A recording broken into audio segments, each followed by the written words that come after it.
And this also, said Marlow suddenly, has been one of the dark places of the earth. Welcome, everyone, to Artificially Literate. This is the space where we really get into books, films, ideas, well, anything that sparks curiosity and deep thought. Exactly. Each time, we try to explore something compelling, maybe a piece of literature like today, or a film, or even just a cultural moment, and we break down what it means both literally and philosophically. Yeah, so whether you just love a good story, or you're searching for deeper meaning, or maybe you just appreciate a thoughtful takeaway, this is definitely your space to reflect, learn, and maybe see the world just a little bit differently. And today, we are plunging headfirst into, well, it's one of the most enduring and frankly unsettling narratives ever written. Joseph Conrad's Heart of Darkness. It really is. And our mission, if you like, for this deep dive is to pull out the most important bits of knowledge, the real insights from this pretty challenging story. We want to help you understand its core themes and, maybe surprisingly, how relevant, how uncomfortably relevant they still feel right now in our world. It's quite a journey. Conrad sets the stage so masterfully, doesn't he? The story kicks off on the River Thames aboard this cruising yawl, the Nellie. Right, and the scene is just dripping with his deceptive calm. He calls it a serenity of still and exquisite brilliance. The sun's going down. The ship's just resting, waiting for the tide, and that peacefulness, it's crucial, isn't it? It's like the deep breath before the plunge. Absolutely. It's the calm before the psychological storm that Marlowe's about to unleash on us. And we meet the crew there on deck. You've got the director of companies, he's the captain and host. Then the lawyer, who sounds like a decent chap, the best of old fellows. Uh-huh. The accountant just fiddling with dominoes. Yeah. And then the main man himself, Marlow. He's sitting cross-legged, looking a bit like an idol, Conrad says. Yeah, ascetic. And they all share this bond of the sea, this sort of quiet understanding that lets them tolerate each other's stories, their yarns. It's the perfect setup for a deep, reflective tale. The Thames itself, Conrad makes it more than just a river. It's almost a character, a historical artery. That's a great way to put it. It's seen everything. Exactly. It's the launch pad for all those great knights errant of the sea. Think Sir Francis Drake in the Golden Hind, or Sir John Franklin heading off in the Erebus and Terror. All those grand ventures setting out from right there. The river's known them all the men of whom the nation is proud, as the narrator puts it. It's like the river itself remembers the ambition, and the failures too. It holds that history. And Conrad uses the changing light so effectively that beautiful, serene day starts to fade. And this mournful gloom settles over London. It's not just sunset, is it? No, it's symbolic. It's like a visual metaphor for this moral twilight falling over Europe. It foreshadows the decay Marlowe's going to find, suggesting that the bright light of progress is about to be swallowed by something much, much darker. It perfectly sets the mood for the hidden corruption the book explores. Precisely. And right then, in that heavy atmosphere, after all the talk of glorious history, Marlowe just drops that bombshell. Yeah, completely out of the blue. And this also, he says, has been one of the dark places of the earth. It's such a jolt. Suddenly we're not talking about glorious exploration anymore. He's saying, look, even here, right here on the Thames, there's darkness. There's a history of brutality we forget. It shifts the whole perspective. It implies the darkness isn't just out there in Africa, but maybe it's inherent even in places we think of as civilized. So why Marlowe? What makes him the one to tell this story? Well, Conrad makes him unique. He's not like other sailors whose minds are of the stay-at-home order. Marlowe's a wanderer. Right, he's not satisfied with the surface of things. Exactly. He has this deep curiosity. He wants to find the meaning outside the story, not just inside the shell of a cracked nut. He's looking deeper, which makes him the perfect guide for this particular kind of journey. And he immediately goes off on this tangent about the Romans in ancient Britain. Yeah, it's a powerful analogy. He imagines this Roman commander sent to Britain, and he paints this grim picture. Cold, fog, tempests, disease, exile, and death. Utter misery. Romans dying like flies. No glory there. None at all. He strips away any romance about conquest, and he uses that ancient brutality to talk about what's happening now with European colonialism. He calls it just robbery with violence, aggravated murder on a great scale. Doesn't mince words. Not at all. Conrad basically says the whole civilizing mission is often just a cover for greed and violence. The noble story itself is the first casualty. It shows this horrifying link between ancient Rome and modern empire building. It really forces you to confront the ugly reality behind the grand narrative. But then, amidst all that cynicism, he brings up this really complex idea, Right. the redeeming idea. Right? What redeems the brutality? He suggests it's not just pretending it's okay, but having this unselfish belief in something bigger, something Yeah. you can set up and bow down before and offer a sacrifice to. So it's not justifying the violence itself. Not really. It's more about the psychological need for humans to find some kind of higher purpose, even a twisted one, to make sense of the terrible things they do. It makes you think about the justifications we still use today, doesn't it? For exploitation, for conflict. Do our redeeming ideas hold up? That's a heavy question, and you can already see how that idea might fail, especially with someone like Kurtz later on.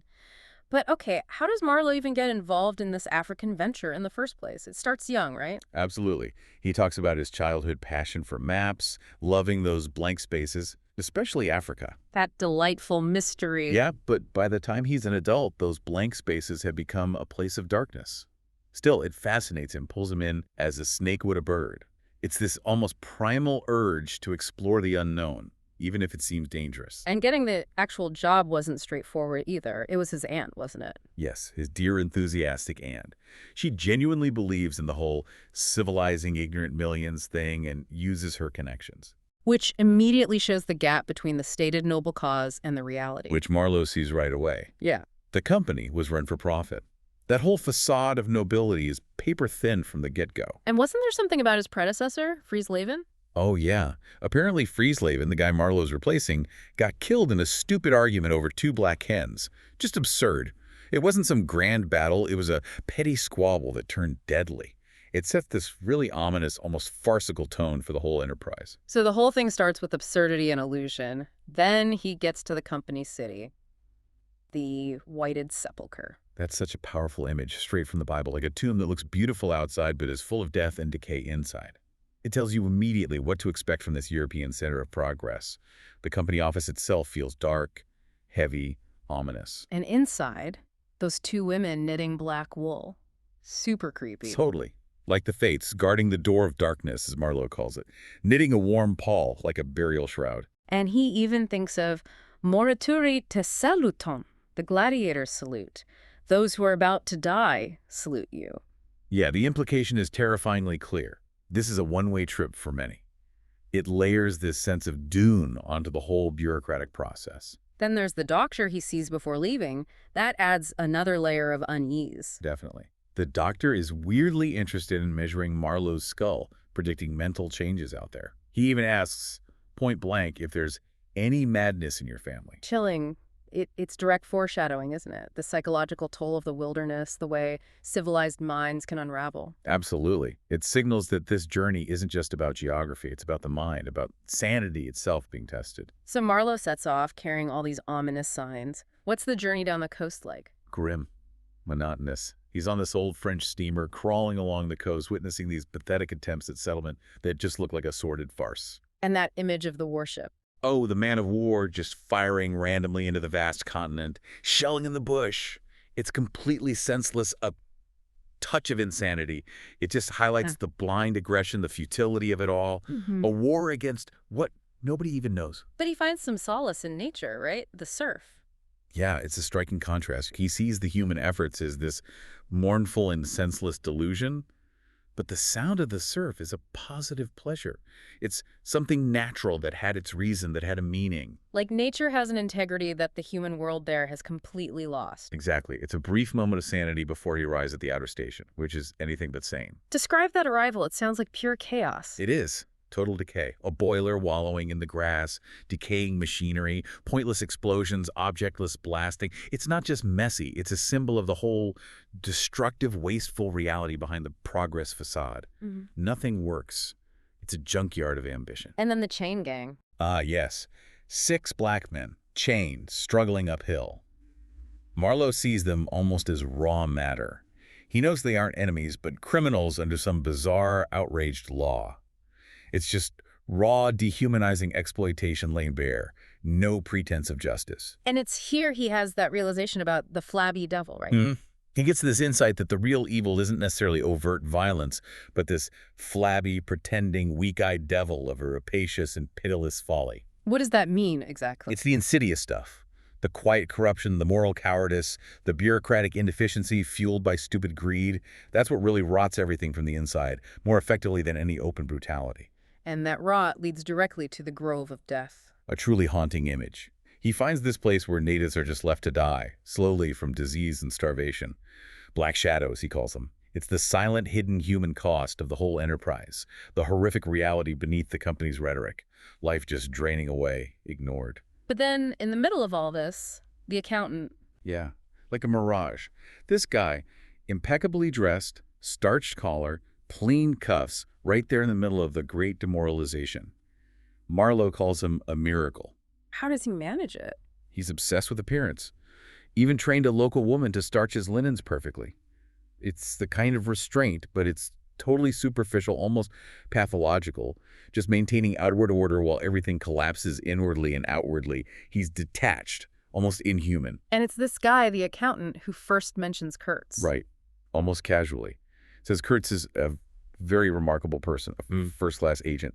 And crucially, he sends in more ivory than all the others put together. Ah, so that's it. Profit. Instantly Establishes Kurtz's importance of the company. He's the one actually delivering the goods, the legend who makes the whole disastrous venture seem potentially worthwhile, at least on paper.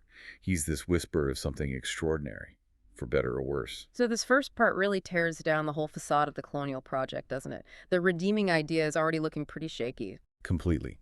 You see the inefficiency, the cruelty, the greed, and the introduction of Kurtz sets up this huge question. Is he the exception, the success story, or is he going to be the ultimate example of the darkness Marlow's already sensing everywhere? It definitely makes you question those grand narratives we still hear today about progress at any cost.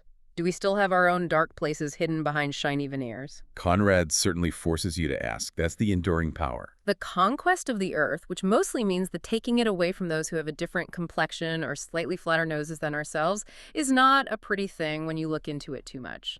What redeems it is the idea only. An idea at the back of it, not a sentimental pretense, but an idea, and an unselfish belief in the idea, something you can set up and bow down before and offer a sacrifice to. Yes. Welcome back to Artificially Literate. We're pushing deeper into Joseph Conrad's Heart of Darkness, following Marlow as he finally leaves the outer station.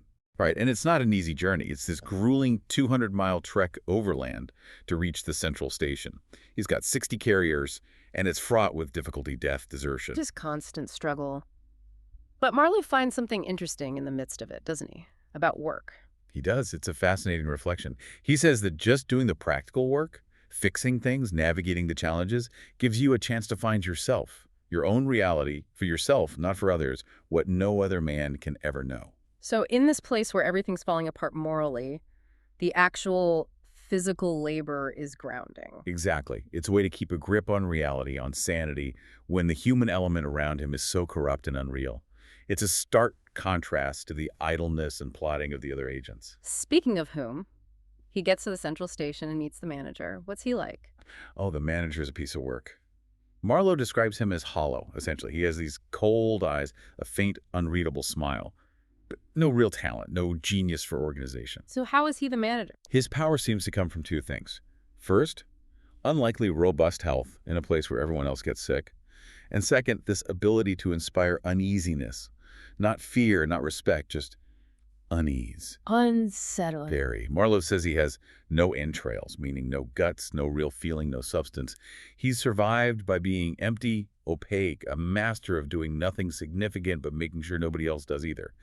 Pure, petty bureaucracy. And he embodies the whole vibe of the central station, right? The futility. Absolutely. Marlow calls the other agents there faithless pilgrims.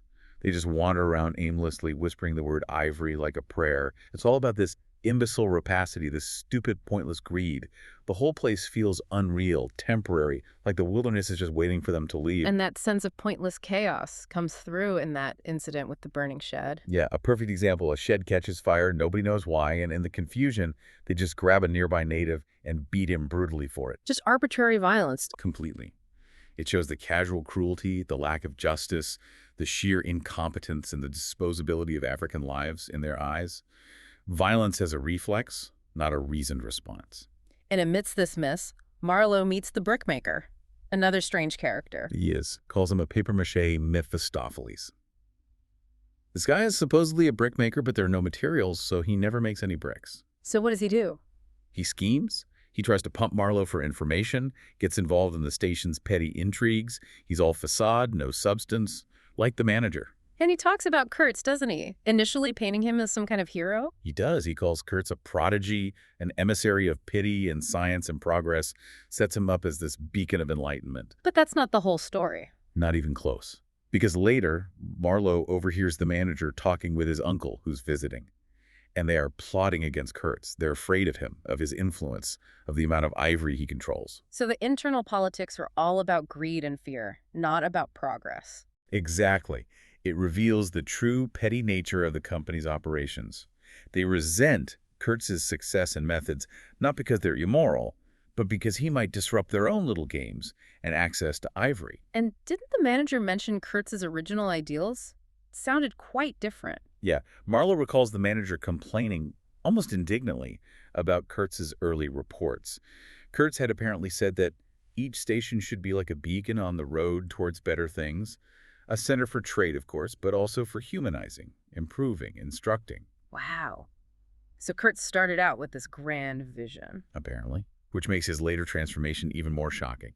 It shows how far he falls, or perhaps how easily those ideals were corrupted by the reality of the Congo, or maybe they were just a mask from the start. And the uncle, he makes some kind of gesture. A really chilling one. While they're plotting against Kurtz, the uncle just casually gestures out towards the jungle, towards the lurking death, to the hidden evil, to the profound darkness of its heart. Like he's invoking the wilderness itself as an ally? Precisely. It suggests the wilderness isn't just a backdrop, it's an active force, a place that tests you, strips you bare, and reveals your inner darkness. It's the crucible. Then there's that other group, the El Dorado Exploring Expedition. What was their deal? Pure, unadulterated greed. Marlow describes them as sordid buccaneers, totally reckless, cruel, with no plan beyond tearing treasure out of the bowels of the land. No more moral purpose than there is in burglars breaking into a safe. Exactly. And their fate. Complete failure. All their donkeys die. The expedition collapses. It's a perfect little parable within the story about the futility and self-destruction of avarice, without any kind of restraint or higher purpose, just greed eating itself. So after all this delay and intrigue, Marlow finally gets his steamboat repaired and heads upriver towards Kurtz. What's that journey like?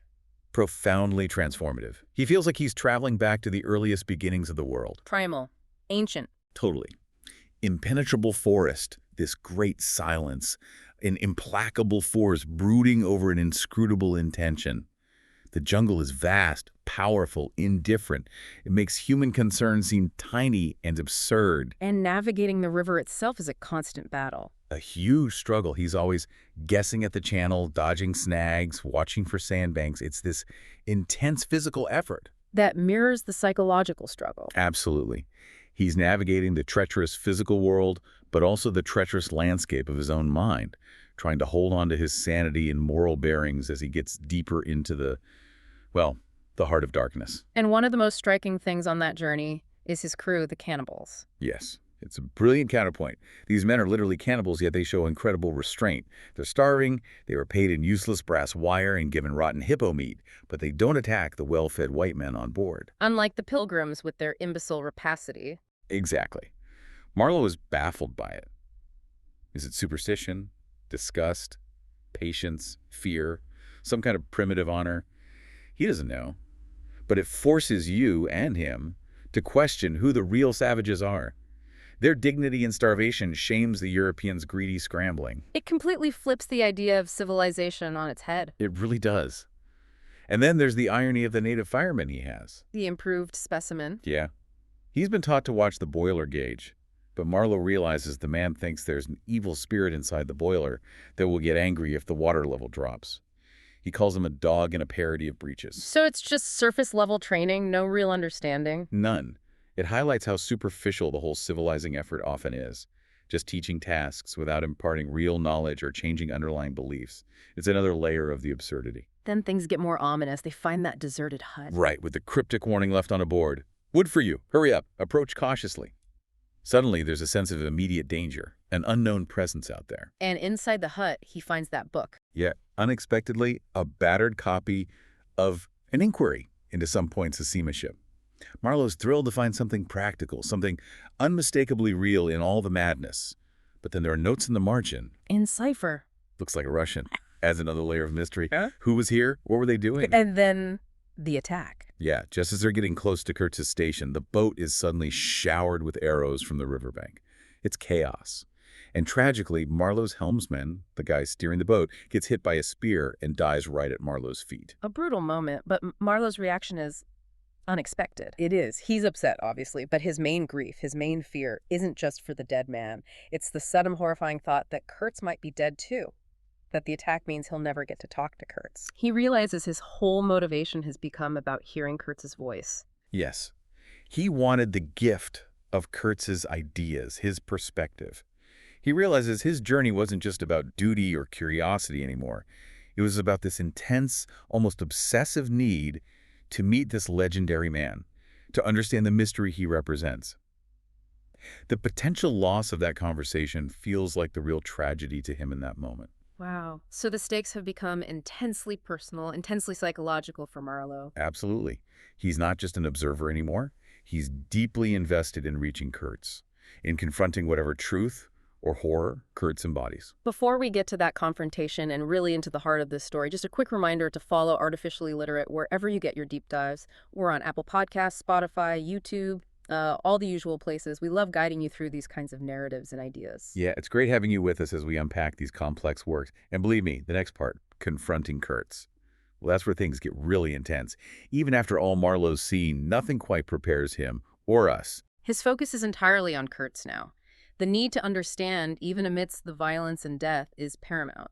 It shows you the power of ideas, maybe, or the power of an extreme personality to draw people in. Definitely. It's that human need for meaning, even, or perhaps especially in the darkest places. The mind of man is capable of anything, because everything is in it, all the past as well as all the future. Welcome back to Artificially Literate. We're at the climax of our journey into Heart of Darkness. Marlow has survived the attack, his helmsman is dead, but the steamboat finally arrives at Kurtz's inner station. What does he find? It's genuinely horrific. The first thing that really registers are these posts outside Kurtz's hut. At first, Marlow thinks they're just decorative nogs. But they're not knobs, are they? No, they're human heads, skulls stuck on poles facing the house. It's this grotesque, macabre display, a truly shocking confirmation of just how far Kurtz has gone. The reality of his methods. Exactly. Yeah. It shows his complete lack of restraint, as Marlow puts it, in the gratification of his various lusts. Any pretense of civilization is gone. This is raw, brutal power demonstrated in the most horrifying way. The abyss Kurtz has fallen into. And Marlow has this thought about the wilderness itself, that it took revenge on Kurtz. Yeah, it's a key idea. He reflects that the wilderness found him out early and had taken on him a terrible vengeance. It whispered things to Kurtz about himself, things he didn't know or wouldn't admit back in Europe. So the jungle didn't make him evil, it revealed it. That seems to be Marlow's interpretation. The wilderness stripped away the social rules, the external restraints, and revealed the hollow at the core. It acted like a mirror, showing him the darkness that was already latent within him. A terrifying idea that without society's guardrails, this is what we might become. And this is driven home by Kurtz's own report, right? Oh, absolutely. Marlow finds this eloquent, high-minded report Kurtz wrote for the International Society for the Suppression of Savage Customs. It's full of noble ideas about progress, upliftment, the unbounded power for good that Europeans supposedly wield. Sounds very idealistic. It does, until you get to the end. Scrawled frantically at the bottom of the last page is a handwritten note. Exterminate all the brutes. Chilling. From idealism to genocide. In his own handwriting. It's the ultimate horrifying symbol of his complete moral collapse. The lofty ideals twisted into their most monstrous opposite. It shows how easily that civilizing rhetoric can become a justification for extermination. So this is the reality Marlow finds. But there's someone else there, isn't there? The Russian. Yes, the harlequin figure they glimpsed signs of earlier. This young Russian guy, dressed in colorful patches, seems utterly devoted to Kurtz. He's like Kurtz's disciple. Despite Kurtz's brutality, didn't Kurtz threaten him? Apparently so. Kurtz apparently wanted to shoot him over some ivory. Yet the Russian is full of admiration. He enlarged my mind, he keeps telling Marlow. It shows Kurtz's incredible, almost hypnotic charisma, his power to command loyalty even through terror. The Russian seems almost naively captivated. And the Russian explains how Kurtz controls the local people. Yeah, he talks about how Kurtz got the tribe to follow him, how they adored him. Kurtz would raid the surrounding villages with them, using methods that inspired awe and terror, coming with thunder and lightning, the Russian says, presumably meaning firearms. So Kurtz became like a local god or demigod. Pretty much. Wielding immense power through charisma and fear. The heads on the stakes. The Russian explains they were rebels. It's a brutal demonstration of Kurtz's absolute terrifying authority. Then Marlow finally meets the man himself. What's that encounter like? Kurtz is brought out on a stretcher. He's incredibly ill, wasted away, lank, pitiful, Marlow says. But even like that, there's still something commanding about him. His voice, especially, retains its power. And there's the woman. Yes. This striking African woman appears on the riverbank, his mistress. Marlow describes her as savage and superb, adorned with ivory. She seems to represent the wilderness itself, wild, powerful, untamed. Her presence is this silent testament to Kurtz's complete immersion in this other world. And there's a tense moment with the crowd of natives. Very tense. They look agitated, possibly wanting Kurtz to stay. And Marlow makes this pragmatic decision. He blows the steamboat's whistle loud and shrill. And it works. It scares them off. It's this interesting moment where Marlow uses the technology of his world, this crude noise, to assert control in a situation Kurtz probably would have handled through sheer force of personality or terror. It's practical Marlow versus the corrupted demigod Kurtz, a small reassertion of civilized tools against the primal chaos. Which leads us to Kurtz's death and those famous last words. On the steamboat, heading back downriver, Kurtz is fading fast, and just before he dies, he whispers, "The horror. The horror." What do you think he means? It's so ambiguous. It's profoundly ambiguous, and that's the point, I think. Is he seeing the horror of his own actions? The horror of the entire colonial project? The horror inherent in human nature? The horror of the void, of meaninglessness? Or maybe all of the above? It's like a final judgment, but on what? Exactly. Conrad leaves it hanging there, this devastating summation of something terrible. It's the ultimate moment of self-awareness, perhaps, looking into the abyss he created and recognized. It's what makes the book resonate so deeply, that unanswered, horrifying question. So Kurtz dies, and Marlow is left to carry this knowledge, this burden. How does he cope when he gets back to Europe? He doesn't cope well at all. He returns to Brussels, that sepulchral city, and he's completely disillusioned, disgusted. He hates the sight of ordinary people hurrying through the streets to filch a little money from each other, obsessed with their insignificant and silly dreams. He feels alienated. Totally, like an imposter. He's seen something so profound, so terrible, that ordinary life seems like a sham, an irritating pretense. He's been fundamentally changed, and he can't reconnect with the world he left behind. The knowledge is too heavy. And people try to claim Kurtz's memory, don't they, for their own purposes? Yes, it's almost grotesque. First, a company official shows up, wanting Kurtz's papers, not for any noble reason, but purely for the commercial information about the territories he controlled.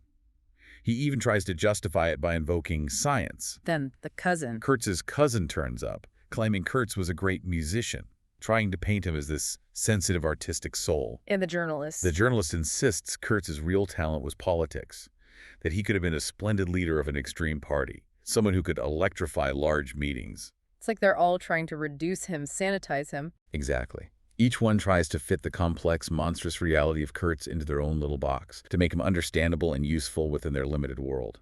It just highlights the superficiality of that civilized society, its inability to grasp the darkness Kurtz represented. They only want the palatable parts. Which brings us to the final, crucial encounter. Kurtz's fiancée, the intended. Yes. This is perhaps the most ethically complex moment. Marlow visits her. She's still in mourning, living in this world of idealized memories. She has this intense capacity for fidelity, for belief, for suffering. Her faith in Kurtz's goodness, his generous mind and noble heart is absolute and unwavering. And Marlow knows the truth, the horrific truth. He does, and he's faced with this terrible dilemma. Does he shatter her great and saving illusion with the brutal reality of Kurtz's descent in his final words? What does he do? He lies. When she presses him, asking for Kurtz's last word, he can't bring himself to say the horror. Instead, he tells her the last word he pronounced was your name. Wow. Why? Is it kindness? Cowardice? Complicity? It's probably a mix of things. An act of pity, perhaps, protecting her from a truth he feels would be too devastating, too dark altogether. But it's also a kind of surrender, isn't it? He perpetuates the lie, the illusion, becoming complicit in the very societal blindness he despises. It raises huge questions about truth, illusion, and whether some truths are simply unbearable. Is the lie necessary to allow civilization to continue pretending the horror isn't there? That's one interpretation, that the darkness is too profound and society needs these illusions to function. It leaves you wondering about the lies we tell ourselves and others to keep going. Is truth always the highest value? Marlow doesn't seem to think so in that moment. So the story circles back. It ends back on the Nelly on the Thames. Yes, looking out as the river flows towards the sea into what seems like the heart of an immense darkness. It brings it all home. The darkness isn't just in the Congo, it's everywhere, potentially within everyone. It's a powerful, unsettling ending. It doesn't offer easy answers. Not at all. Heart of Darkness leaves you with these huge, troubling questions about human nature, morality, the thinness of civilization, the corrupting influence of power, and our own capacity for both good and terrifying evil. It forces you to look inward. And to grapple with those unextinguishable regrets, the burden of knowing things you wish you didn't, and always that echo. The horror, the horror. And on that note, we have to wrap up our deep dive into Heart of Darkness. Thank you so much for joining us here on Artificially Literate. It's been fascinating to revisit this incredibly powerful and disturbing work. We hope it's giving you plenty to think about. Yeah, definitely food for thought about darkness, light, and everything in between. Please do check out our other deep dives, and make sure you follow Artificially Literate Apple Podcasts, Spotify, YouTube. You know the drill, so you don't miss our future explorations. We look forward to diving into another book with you soon. Until then, remember, feed your brain, starve your inner fool.